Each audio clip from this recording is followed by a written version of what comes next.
Hello everyone, कैसे हैं आप सभी लोग। उम्मीद करती हूँ कि बढ़िया होंगे। आज है 1 मई। स्टार्ट करते हैं आज के करंट अफेयर्स जो कि इम्पॉर्टेंट होंगे बैंक, एसएससी, डिफेंस और बाकी अदर गवर्नमेंट एग्ज़ाम्स के लिए। बिना देरी के स्टार्ट करते हैं पहली न्यूज़ के साथ, जो कि है इंटरनेशनल लेबर डे, जिसे मे डे भी बोला जाता है। तो वो आता है 1 मई को। जी हाँ, और इसमें बेसिकली लेबर्स ने जो कभी बहुत स्ट्रगल किया था अपनी राइट्स के लिए, उसको कमेमोरेट किया जाता है और इसमें रिकॉग्नाइज़ किया जाता है कि कितना ज़्यादा रोल है लेबरर्स का हमारे सोसाइटी में, हमारे डेवलपमेंट में। तो उन्हीं के कंट्रीब्यूशन को रिकॉग्नाइज़ करते हुए इंटरनेशनल लेबर डे बनाते हैं 1 मई पर। तो एक लेबर की मुट्ठी में बहुत दम होता है। और मुट्ठी कैसे बनती है? 5 उंगलियों से। 5 उंगलियों से लेबर। तो मेरे को क्या 5 भी तो लिख सकते हैं ना, 5th मंथ होता है। और एक लेबर की 1 से 1, इस तरह से याद हो गया। 1 मई को आता है लेबर डे, वरना ये बहुत फेमस डे है, ऐसे भी याद हो तो बहुत ही बढ़िया है।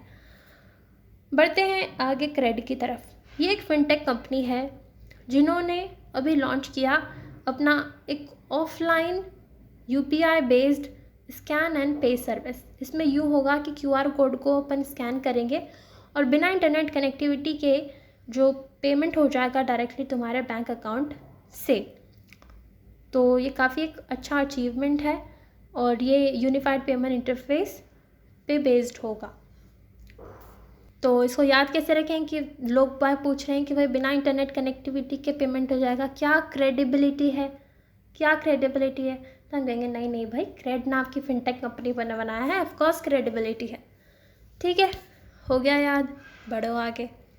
फ्लोटिंग सोलर एनर्जी, जी हाँ, इससे रिलेटेड जो है एमओयू साइन किया एनएचपीसी ने, यानी कि national hydro electric power corporation ने। किसके साथ? तो वो किया ओशन सन नाम की एक नॉर्वेजियन कंपनी है उसके साथ, ताकि इम्प्लीमेंट किया जा सके फ्लोटिंग सोलर एनर्जी टेक्नोलॉजी को इंडिया में। हाइड्रो इलेक्ट्रिक कंपनी जो है एनएचपीसी, वो हाइड्रो इलेक्ट्रिक पावर से वर्क करती है।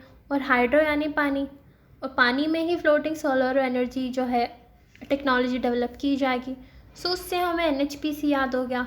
और ओशन में हम सोलर एनर्जी लगा रहे हैं, तो ओशन सन वहाँ से आ गया।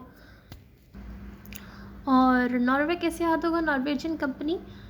ऐसा याद कर लो कि ओशन पे फ्लोटिंग सोलर एनर्जी, क्या बात कर रहे हो? No way, yes way. और मैं याद हो गया नॉर्वे भी। NHPC, MS Ocean Sun and it is a Norwegian company. Simple. बढ़ते हैं आगे। अब फरारी ने अनाउंस किया है एचपी को as its new title sponsor, यानी कि जो ग्रैंड प्रिक्स वगैरह होती हैं, जो F1 कार रेसिंग वगैरह होती है, उसमें एचपी का लोगो भी लगेगा फरारी की कार्स पे। HP logo will make its debut on the Maranello F1 cars ahead of Miami Grand Prix। और इनकी ब्रांड की आइडेंटिटी क्या होगी अब? स्यूडेरिया फरारी HP। और याद कैसे होगा? तो ऐसे कुछ याद कर लो, फर्र करके कोई गाड़ी आई, और गाड़ी को रोका, हप, ऐसे हप करके रोकते हैं जैसे बच्चों को रोकते हैं, हप। तो HP से हप, और उसमें लगा दिया हमारा लोगो HP का। उसके बाद बोलो अब जाओ, फर्र करके फिर से चली गई। तो फर्र से फरारी और हप से HP, और ऐसे हो गया हमें याद। अब बढ़ते हैं ब्यूनस आयर्स पे, जो कि अर्जेंटीना की कैपिटल है। मिस यूनिवर्स जो ब्यूनस आयर्स का हुआ, उसमें एलेजांड्रा मरीसा रोड्रिगेज नाम की लेडी ने हिस्ट्री क्रिएट की। वो एक्चुअली 60 ईयर्स की है, लेकिन उन्होंने ये खिताब अपने नाम किया, जो कि काफ़ी बड़ी बात है। She is the first women of her age to win such title. अब ये याद कैसे होगा? तो उनके वर्ड्स को ब्रेक कर लो। देखो, अले कहते हैं ना, अले, तो अले जान, अपन जान बुलाते हैं किसी को, उससे जान, अले जान, किसकी जान? मेरी जान। इतना बड़ा खिताब, वो भी 60 ईयर्स की एज में, इतना बड़ा खिताब इन्होंने 60 ईयर्स की एज में अपने नाम किया कि सब गेज़ करते रह गए। मतलब गेज़ मतलब एक वर्ड होता है एक्चुअली GAZE, यानी कि देखते रह जाना, देखना। सब देखते रह गए, इस तरह से कुछ याद कर लो। सो अले जान, किसकी जान? मेरी जान। और उन्होंने 60 ईयर्स में, इतने बड़ी एज में, ब्यूनस आयर्स मिस यूनिवर्स खिताब को अपने नाम किया। मतलब फायर लगा दी स्टेज पे, आग लगा दी, फायर से आयर, फायर से आयर हो गया। याद, बढ़ो आगे। आलोक शुक्ला, इन्होंने जीता है 2024 का गोल्ड मैन प्राइज़, जिसे ग्रीन नोबल भी कहते हैं। आज के टाइम में अगर हम ग्रीन की बात करते हैं, चाहे ग्रीन एनर्जी हो, ग्रीन कवर हो, तभी हम आगे बढ़ पाएंगे, क्योंकि हमारे अर्थ की सिचुएशन ऐसी हो चुकी है, क्लाइमेट इतना बदतर हो चुका है कि अब हमें ग्रीन की तरफ जाना ही पड़ेगा। तो आज के टाइम में ग्रीन ही गोल्ड है। इससे याद हो गया कि गोल्ड मैन प्राइज़ को ग्रीन नोबल भी बोलते हैं। सो फ्रॉम एशिया चुना गया है आलोक शुक्ला जी को। जी हाँ, इन्होंने बेसिकली छत्तीसगढ़ बचाओ आंदोलन स्टार्ट किया था, और उसके अलावा हसदेव अरण्य बचाओ संघर्ष समिति के फाउंडिंग मेंबर भी हैं।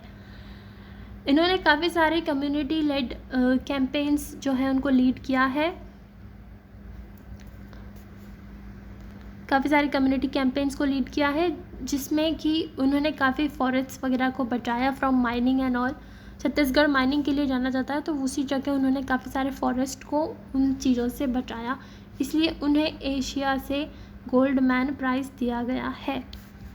सो पूरे आलोक में, पूरे लोक में इन्होंने जो है पेड़ पौधे बचाए। इस तरह से कुछ हम याद कर लेंगे, ठीक है। इसलिए आलोक शुक्ला जी को मिला है ये किताब। बट है A2RL पे, ये क्या है? इसका मतलब है Abu Dhabi autonomous racing league. Autonomous racing league मतलब कि इसमें जो कार्स वगैरह होती है ना, वो ऑटोनॉमस तरीके से चलती हैं, AI वगैरह की मदद से। जो हमारी नई नई टेक्नोलॉजीज आ रही है उसकी मदद से, मतलब कोई इंसान रन नहीं करता है। तो उसमें कौन जीता? तो उसमें जीता technical university of Munich from Germany. उन्होंने ये किताब जीता, और कहाँ पे? एट यास मरीना सर्किट पे। तो देखो, इसको इंसान नहीं चलाएंगे, AI वगैरह की मदद से ही चलेगी, तो टेक्निकल चीज़ें काफ़ी स्ट्रॉन्ग होनी चाहिए, इसलिए टेक्निकल यूनिवर्सिटी ऑफ म्यूनिक जो है वो टॉप किया है। जर्म होते हैं ना, जर्म जैसे बहुत फटाफट एक जगह से फटाफट दूसरी जगह पहुंच जाते हैं, उसी तरह से तेज़ी से ये भी तर्रार फर्स्ट आ गई, तो जर्मनी से है, ये जर्मनी याद हो गया। और इसके अब्बू भी चौंक गए कि वाह बेटा, तुमने तो कार भी नहीं चलाई, फिर भी टॉप आ गए AI की मदद से, तो अब्बू खुश हो गए। So Abu Dhabi technical university Germany. Simple, आगे बढ़ो। SBI और HCL ने एग्रीमेंट साइन किया for digitally transforming its customer interaction framework, जिससे कि उनका जो कस्टमर एंगेजमेंट है उसको और एनहांस किया जा सके। सो ये याद कैसे होगा? तो SBI को अगर हम डायरेक्ट पढ़ें, स्टेट बैंक ऑफ इंडिया को, तो डायरेक्ट पढ़ने से सभी आता है ना, सभी। और HCL को हसल, जैसे हसल बोलते नहीं है इसको, ना ही इसको सभी बोलते हैं, लेकिन सिर्फ याद करने के लिए इसको हम सभी बोल देते हैं और इसको हसल बोल देते हैं। तो सभी लोग कहीं ना कहीं हसल कर रहे हैं अपनी लाइफ में। इस तरह से हमें दोनों की पार्टनरशिप याद हो गई, और इसीलिए इसके हसल को कम करने के लिए डिजिटल ट्रांसफॉर्मेशन की ज़रूरत है। तो इन दोनों ने डिजिटल ट्रांसफॉर्म करने के लिए अपने कस्टमर इंटरेक्शन को एग्रीमेंट किया। सिंपल, याद हो गया। MS धोनी, इन्होंने नया IPL रिकॉर्ड सेट किया है। जी हाँ, ये पहले प्लेयर बन गए हैं जिन्होंने मतलब जिस टीम में ये थे उस टीम ने जीता। तो इस तरह से इनके नाम पे 150 विक्ट्रीज़ इनके नाम पे हो चुकी है, और इनके नाम ऑलरेडी एक और जो है रिकॉर्ड ऑलरेडी है, जिसमें कि इनकी कैप्टनशिप में जो है IPL में इनकी टीम ने जीता 133 टाइम्स। तो कैप्टनशिप या बिना कैप्टनशिप मिला के तो 150 है, वरना कैप्टनशिप सिर्फ कैप्टन वाली देखे तो 133। तो ये 2 रिकॉर्ड्स हमें याद करने हैं। और ये जो बिना कैप्टनशिप वाला रिकॉर्ड है उसमें सेकंड रविंद्र जडेजा जी हैं। सो धोनी जी वैसे तो रिटायर हो चुके हैं, लेकिन IPL में आज भी धूम मचा रहा है, और टीम को जिताने की आदत तो इनकी बहुत पहले से ही है, तो हम देखते आ ही रहे हैं। सो इस तरह से आई थिंक ये तो याद हो जाएगा, इसमें कुछ याद कराने जैसा है नहीं। अब आते हैं विनय वीर पर। ये कौन है? ये बेसिकली एक रिनाउंड जर्नलिस्ट थे जो कि अब नहीं रहे. So he passed away. He was a renowned journalist, editor and publisher of Daily Hindi Milap. जी हाँ. और ये क्यों जाने जाते थे? ये जाने जाते थे for his dedication to promote Hindi journalism in southern India. Southern India में हिंदी जर्नलिज्म को प्रमोट करने के लिए ये काफ़ी जाने जाते थे. सो काफ़ी वीर व्यक्ति थे. और विनय से, विनय मतलब कि जो बहुत आदमी विनम्र हो, बहुत अच्छा हो, तो बहुत विनम्र तरीके से लोगों को बताते थे कि हिंदी का क्यों प्रमोशन होना चाहिए. तो उस तरह से हम कुछ एसोसिएट करके इसको याद कर लेते हैं, विनय वीर. और ये नहीं रहे अब, ही पास्ड अवे. ओके. फिर आता है critical minerals summit. Critical minerals summit क्या होता है ना, बेसिकली क्रिटिकल मिनरल्स क्या होते हैं, तो बहुत ही इंपॉर्टेंट मिनरल्स, नाम में ही क्रिटिकल आ रहा है, यानी कि जो हमारी टेक्नोलॉजी आजकल एडवांस होती जा रही है, चाहे वो किसी भी क्षेत्र में, तो उसमें जो नए नए मिनरल्स हमें काम के हैं, जो इनका होना बहुत ज़रूरी है. अगर नहीं हुआ तो हमें बाहर वाले देशों पे डिपेंडेंट होना पड़ेगा, और यानी कि सप्लाई चेन हमारी वल्नरेबल हो सकती है. तो उन वाले मिनरल से रिलेटेड समिट की गई. और किसने की? मिनिस्ट्री ऑफ माइंस ने. ऑफ कोर्स मिनरल माइन करके ही निकालते हैं, तो इससे एसोसिएट हो जाएगा along with some other partners. कहाँ पे हुई? तो न्यू दिल्ली में. एम क्या था? कि कोलैबोरेशन प्रमोट हो, नॉलेज शेयरिंग हो, इनोवेशन हो in the field of critical mineral. जैसे कि फॉर एग्जांपल यूँ मान लो कि जो हमारी ई व्हीकल्स होते हैं, उसकी बैटरी के लिए लिथियम काफ़ी इंपॉर्टेंट हो रखा है ना, तो वो एक क्रिटिकल मिनरल हो जाता है. उसी तरीके से कोबाल्ट हो गया, वेनेडियम हो गया, निकल हो गया, ऐसे कुछ काफ़ी सारे क्रिटिकल मिनरल्स होते हैं जो कि वक्त के साथ बदलते रहते हैं. आज के टाइम की बात करें तो काफ़ी सारे क्रिटिकल मिनरल्स हैं, जैसे कि लिथियम वगैरह, तो उनका होना बहुत ज़रूरी है. उससे रिलेटेड ही समिट थी. एंड इतना ही था आज के सेशन में. I hope it help you. Thank you so much. Have a nice day.